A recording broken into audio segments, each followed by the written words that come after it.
Google SketchUp tutorial की इस video में आज हम हमारी पिछली वीडियो को कंटिन्यू करेंगे। पिछली वीडियो में हमने आर्क कमांड और आर्क की सभी टाइप के बारे में जाना और सीखा। आज की इस वीडियो में हम मूव, रोटेट, स्केल और कॉपी कमांड के बारे में जानेंगे और सीखेंगे। तो फर्स्ट कमांड है मूव।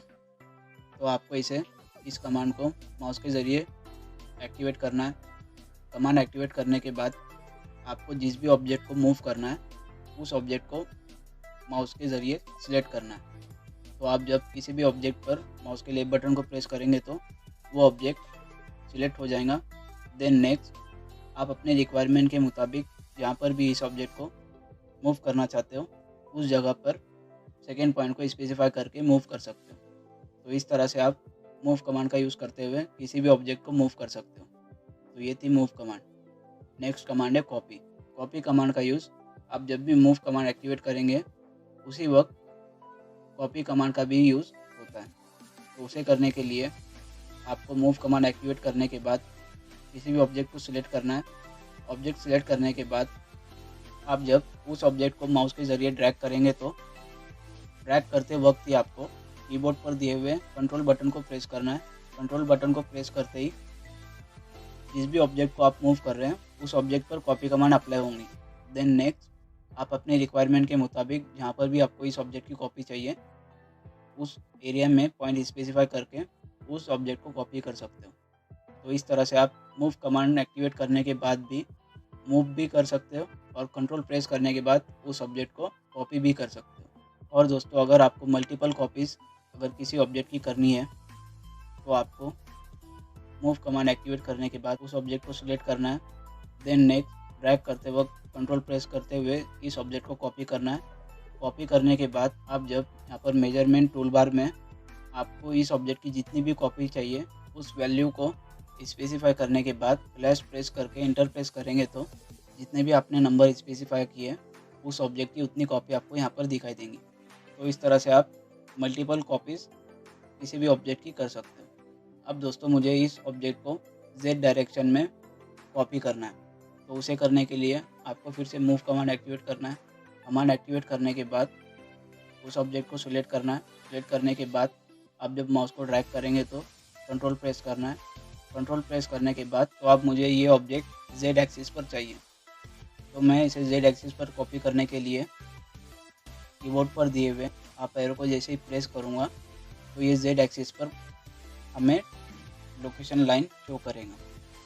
देन नेक्स्ट आपको जहाँ पर भी Z एक्सिस में ये इस ऑब्जेक्ट को कॉपी करना है वहाँ पर पॉइंट स्पेसिफाई करना है। पॉइंट स्पेसिफाई करने के बाद अब मुझे इन दोनों ऑब्जेक्ट के बीच में कुछ और भी मल्टीपल इस ऑब्जेक्ट की कॉपी चाहिए।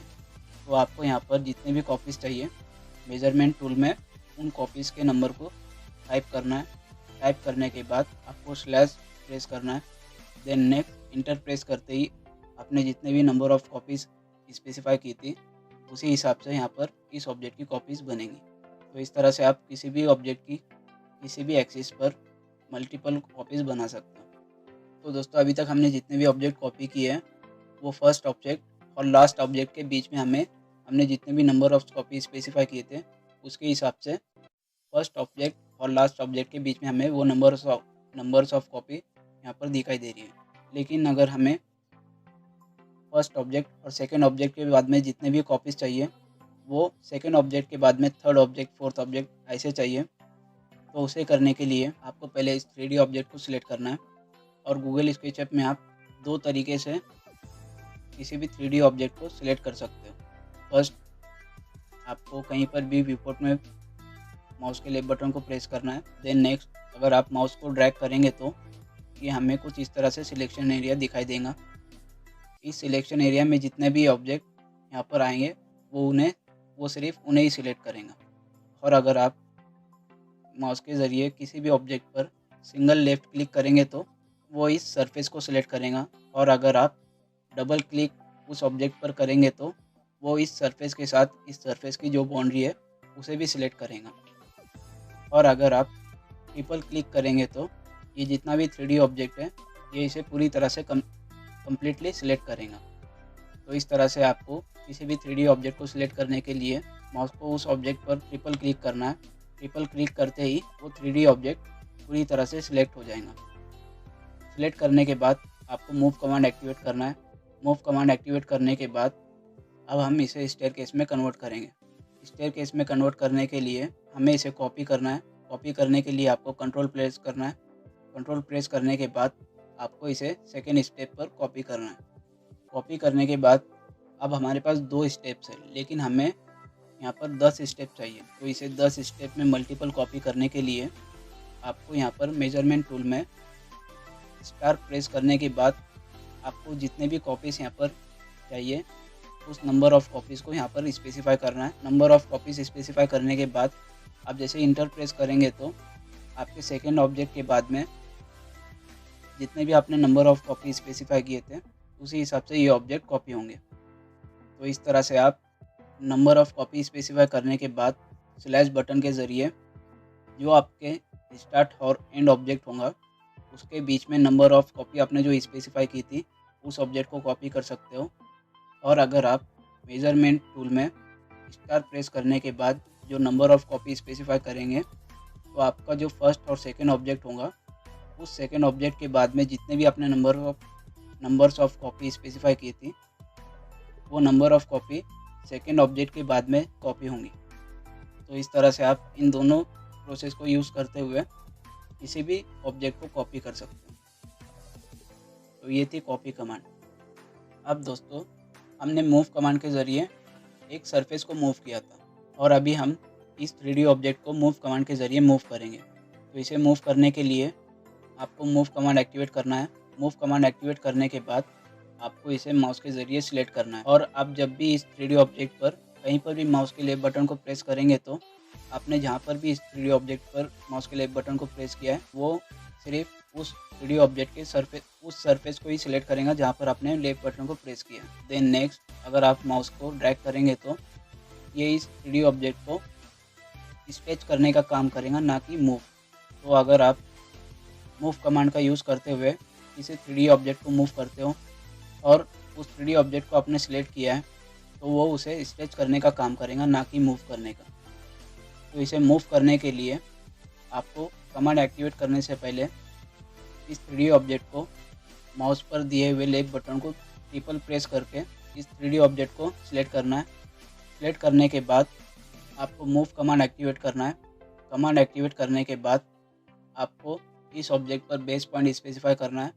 बेस पॉइंट स्पेसिफाई करने के बाद आपको जहाँ पर भी ये ऑब्जेक्ट मूव कर चाहिए वहाँ पर इस पॉइंट को स्पेसिफाई करना है। आप जहाँ पर भी पॉइंट स्पेसिफाई करेंगे उस जगह पर ये ऑब्जेक्ट मूव हो जाएगा। तो इस तरह से आप किसी भी 3D ऑब्जेक्ट को ट्रिपल क्लिक करके सिलेक्ट करने के बाद मूव कमांड एक्टिवेट करके मूव कर सकते हैं। अब दोस्तों इस ऑब्जेक्ट को हम Z एक्सिस में कॉपी करेंगे। तो कॉपी करने के लिए आपको पहले इस 3D ऑब्जेक्ट को माउस के लेफ्ट बटन को ट्रिपल क्लिक करके इस ऑब्जेक्ट को सिलेक्ट करना है। ऑब्जेक्ट सिलेक्ट करने के बाद आपको मूव कमांड एक्टिवेट करना है। मूव कमांड एक्टिवेट करने के बाद कंट्रोल प्रेस करना है। कंट्रोल प्रेस करने के बाद अब इसे Z एक्सिस में मूव करने के लिए आप जैसे ही कीबोर्ड पर दिए हुए आप एरो बटन को प्रेस करेंगे तो ये Z एक्सिस में एक्टिव हो जाएगा। देन नेक्स्ट आपको जहाँ पर भी Z एक्सिस में इसे कॉपी करना है उस जगह पर पॉइंट स्पेसिफाई करना है। पॉइंट स्पेसिफाई करते ही जहाँ पर भी आपने पॉइंट स्पेसिफाई किया है उस जगह पर ये ऑब्जेक्ट कॉपी हो जाएगा। देन नेक्स्ट अब मुझे इसके मल्टीपल कॉपीज़ चाहिए। तो इसकी मल्टीपल कॉपी करने के लिए हम यहाँ पर जो भी हमें नंबर्स ऑफ कॉपी चाहिए उसे टाइप करना है। टाइप करने के बाद स्लैश बटन को प्रेस करना है। देन नेक्स्ट इंटर प्रेस करना है। इंटर प्रेस करते ही हमने जितने भी नंबर ऑफ़ कॉपी स्पेसिफाई किए थे उसी हिसाब से ये ऑब्जेक्ट कॉपी होगा। तो इस तरह से आप मूव कमांड के ज़रिए किसी भी ऑब्जेक्ट को मूव कर सकते हो और मूव कमांड के ज़रिए ही किसी भी ऑब्जेक्ट को कॉपी भी कर सकते हो। तो ये थी मूव कमांड और कॉपी कमांड। नेक्स्ट कमांड है रोटेट। रोटेट कमांड को भी आपको माउस के ज़रिए एक्टिवेट करना है। कमांड एक्टिवेट करने के बाद आपके कर्सर पर डिग्री स्केल ये शो करेगा। देन नेक्स्ट आपको जिस भी ऑब्जेक्ट को रोटेट करना है उस ऑब्जेक्ट पर एक पॉइंट स्पेसिफाई करना है। एक पॉइंट स्पेसिफाई करने के बाद आपको उसी ऑब्जेक्ट पर रेफरेंस पॉइंट स्पेसिफाई करना है। रेफरेंस पॉइंट स्पेसिफाई करने के बाद आप अगर माउस को रोटेट करेंगे तो आपने जिस भी कॉर्नर पर एक पॉइंट स्पेसिफाई किया है तो उस कॉर्नर को जो भी लाइन ज्वाइन हो रही है ये सिर्फ उन्हें रोटेट करेगा और आपको ये कुछ इस तरह से रोटेट होता हुआ दिखाई देगा। लेकिन हमें ये जो हमारा ये बॉक्स है इसे पूरी कम्प्लीटली रोटेट करना है। तो इसे रोटेट करने के लिए आपको कमांड से बाहर आना है। कमांड से बाहर आने के लिए कीबोर्ड पर दिए हुए स्पेस बटन को प्रेस करना है। स्पेस बटन को प्रेस करते ही आप कमांड से बाहर आ जाएंगे। देन नेक्स्ट आपको पिक पॉइंट इसके सरफेस पर स्पेसिफाई करना है। पिक पॉइंट सरफेस पर स्पेसिफाई करने के बाद आपको रेफरेंस पॉइंट स्पेसिफाई करना है। देन नेक्स्ट अगर आप माउस को रोटेट करेंगे तो आप जिस भी एंगल में रोटेट करेंगे उसी एंगल पर ये रेक्टेंगल रोटेट होगा। और अगर आपको किसी स्पेसिफिक एंगल पर इसे रोटेट करना है तो आप अपनी रिक्वायरमेंट के मुताबिक उस एंगल को स्पेसिफाई करके इस ऑब्जेक्ट को रोटेट कर सकते हो।